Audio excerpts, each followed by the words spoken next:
جب بھی کوئی شرم و حیا پہ دیوان لکھے گا تو لازم ہے کہ وہ سیرت عثمان لکھے گا۔ کائنات والے جب بھی شرم و حیا پر کچھ تحریر کریں گے تو وہ سیدنا عثمان غنی پر لکھیں گے۔ مزاج میں شرم، مزاج میں حیا، طبیعت کے اندر اللہ تبارک و تعالیٰ نے ان کی یہ خوبصورتی رکھی۔ السلام علیکم۔ آج ہم آپ کو اسلام کے تیسرے خلیفہ رسول اللہ کے نہایت محبوب صحابی اور ذوالنورین کے لقب سے مشہور حضرت عثمان بن عفان کی شہادت کا وہ دردناک واقعہ سنانے جا رہے ہیں جس نے پوری امت مسلمہ کو غم میں ڈبو دیا تھا۔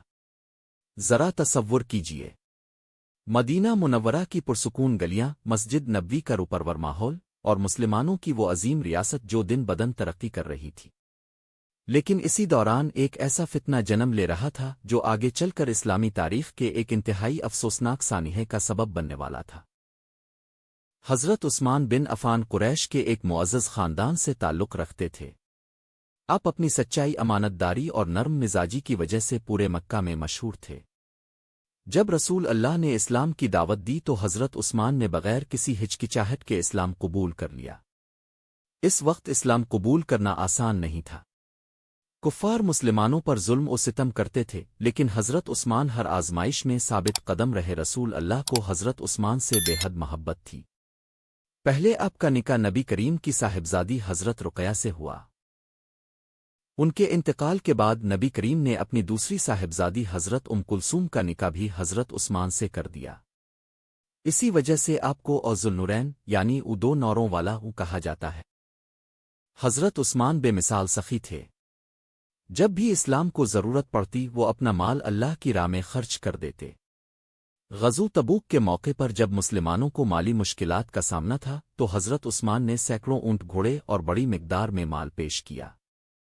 اس موقع پر رسول اللہ نے خوش ہو کر فرمایا کہ آج کے بعد عثمان جو بھی عمل کرے اسے کوئی نقصان نہیں پہنچا سکتا۔ وقت گزرتا گیا، رسول اللہ کا وصال ہو گیا۔ پھر حضرت ابوبکر صدیق اور حضرت عمر فاروق کے ادوار خلافت آئے۔ دونوں خلفاء حضرت عثمان کا بے حد احترام کرتے تھے اور اہم معاملات میں ان سے مشورہ لیا کرتے تھے۔ 23 ہجری میں جب حضرت عمر فاروق شہید ہوئے تو مسلمانوں نے مشورے کے بعد حضرت عثمان کو اپنا خلیفہ منتخب کر لیا۔ اس وقت آپ کی عمر تقریباً 70 سال تھی۔ اپنے خلافت کی بھاری ذمہ داری سنبھالی اور پوری امت کی خدمت میں مصروف ہو گئے۔ حضرت عثمان کے دور میں اسلامی سلطنت پہلے سے کہیں زیادہ وسیع ہو گئی۔ نئے علاقے فتح ہوئے، مسلمانوں کی تعداد بڑھی اور اسلام کا پیغام دور دور تک پہنچا۔ لیکن اسی زمانے میں کچھ ایسے لوگ بھی پیدا ہوئے جو مسلمانوں کے درمیان اختلافات اور فتنہ پھیلانا چاہتے تھے۔ یہی وہ فتنہ تھا جو آگے چل کر حضرت عثمان کے گھر کے محاصرے اور پھر ان کی دردناک شہادت کا سبب بنا۔ لیکن وقت گزرنے کے ساتھ ساتھ یہ فتنہ مزید بڑھنے لگا۔ بعض شرپسند عناصر مختلف علاقوں میں جا کر حضرت عثمان کے خلاف جھوٹی باتیں پھیلانے لگے۔ ان کا مقصد اصلاح نہیں تھا بلکہ مسلمانوں کے درمیان اختلاف پیدا کرنا تھا۔ حضرت عثمان اپنی نرم مزاجی اور بردباری کی وجہ سے مشہور تھے۔ جب ان تک ان باتوں کی خبر پہنچتی تو وہ غصے کے بجائے صبر سے کام لیتے۔ آپ ہمیشہ امت کے اتحاد کو سب سے زیادہ اہمیت دیتے تھے۔ مدینہ منورہ میں موجود جلیل القدر صحابہ کرام ان افواہوں سے سخت پریشان تھے۔ وہ جانتے تھے کہ حضرت عثمان وہ شخصیت ہیں جنہوں نے اپنی زندگی اسلام کی خدمت میں گزاری ہے۔ وہی عثمان جنہوں نے مسلمانوں کے لیے کنواں خرید کر وقف کیا، وہی عثمان جنہوں نے مشکل وقت میں اپنے مال سے اسلام کی مدد کی، اور وہی عثمان جن سے رسول اللہ بے حد محبت فرماتے تھے۔ کچھ عرصے بعد مصر، کوفہ اور بصرہ سے باغیوں کے گروہ مدینہ منورہ کی طرف روانہ ہوئے۔ ابتدا میں انہوں نے اپنے مطالبات پیش کیے اور حضرت عثمان سے ملاقات کی۔ خلیفہ وقت میں ان کی باتیں تحمل سے سنیں اور ہر اعتراض کا جواب دیا۔ بہت سے لوگ مطمئن بھی ہو گئے اور واپس جانے لگے، لیکن فتنہ پرور عناصر نے ہار نہ مانی۔ راستے میں ایک ایسا واقعہ پیش آیا جس نے حالات کو مزید خراب کر دیا۔ باغیوں نے اس واقعے کو بہانہ بنا کر دوبارہ مدینہ کا رخ کیا۔ اس مرتبہ ان کے ارادے پہلے سے زیادہ خطرناک تھے۔ جب وہ دوبارہ مدینہ پہنچے تو انہوں نے حضرت عثمان کے گھر کا محاصرہ کر لیا۔ مدینہ کے لوگ یہ منظر دیکھ کر حیران اور غمگین تھے۔ یہ وہی شہر تھا جہاں رسول اللہ نے محبت اخوت اور اتحاد کا درس دیا تھا، لیکن اب اسی شہر میں امت کے اندر ایک بڑا فتنہ سر اٹھا رہا تھا۔ دن گزرتے گئے اور محاصرہ سخت ہوتا گیا۔ باغیوں نے حضرت عثمان کے گھر آنے جانے والوں پر پابندیاں لگانا شروع کر دیں، یہاں تک کہ پانی اور خوراک کی فراہمی میں بھی مشکلات پیدا ہونے لگیں۔ یہ خبر جب صحابہ کرام تک پہنچی تو وہ بے چین ہو گئے۔ حضرت علی، حضرت طلحہ، حضرت زبیر اور دیگر صحابہ حضرت عثمان کے دفاع کے لیے تیار تھے۔ نوجوان صحابہ تلواریں لے کر خلیفہ وقت کی حفاظت کرنا چاہتے تھے، لیکن حضرت عثمان نے سب کو ایک ہی بات فرمائی: میں نہیں چاہتا کہ میری وجہ سے کسی مسلمان کا خون بہے۔ یہ الفاظ سن کر سب حیران رہ گئے۔ دشمن دروازے پر کھڑا تھا، مگر حضرت عثمان کو اپنی جان سے زیادہ امت کے اتحاد کی فکر تھی۔ اب مدینہ منورہ کی فضا انتہائی بوجھل ہو چکی تھی۔ ہر گزرتا دن ایک نئے خطرے کی خبر دے رہا تھا۔ کسی کو معلوم نہیں تھا کہ تاریخ کا ایک نہایت دردناک لمحہ قریب آ چکا ہے۔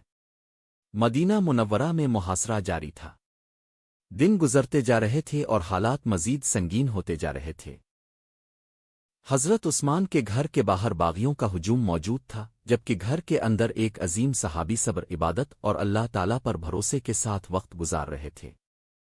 ایک رات حضرت عثمان نے ایک عجیب اور بابرکت خواب دیکھا۔ آپ نے دیکھا کہ رسول اللہ تشریف فرما ہے۔ آپ کے ساتھ حضرت ابوبکر صدیق اور حضرت عمر فاروق بھی موجود ہیں۔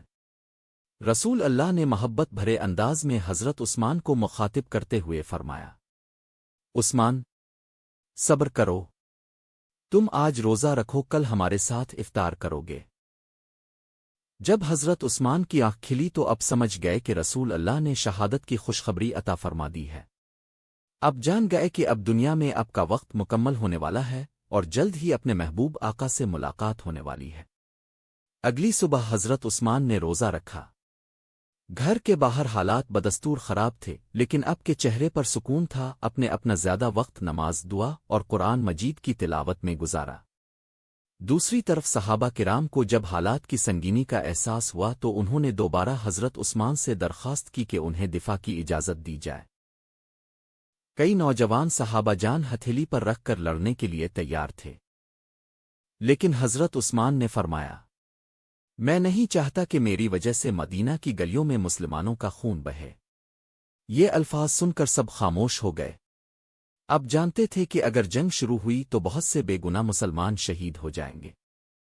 اس دن حضرت عثمان مسلسل قرآن مجید کی تلاوت کرتے رہے، کبھی دعا کرتے، کبھی آیات الہی پر غور کرتے اور کبھی اپنے رب کے حضور عاجزی سے سر جھکا دیتے۔